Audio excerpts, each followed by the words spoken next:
the OPPO Find X9 Pro, which is expected to launch in October this year in China. This is the first look OPPO Find X9 Pro. OPPO Find X9 Pro come in white, purple, gray, magenta. OPPO Find X9 Pro is feature a 6.78-inch flat OLED LTPO display with a 1.5K resolution.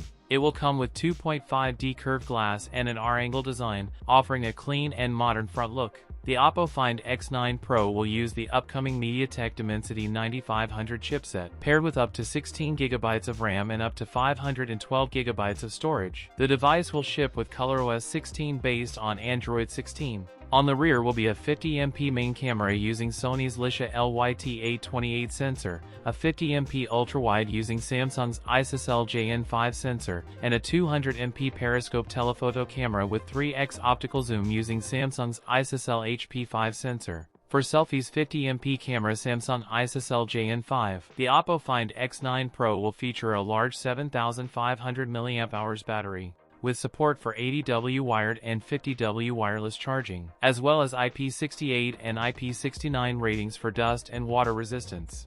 A global rollout, including India, by mid-November. That's it for today's video. If you enjoyed it, don't forget to like, comment, and subscribe for more content. Thanks for watching, and I'll see you in the next one.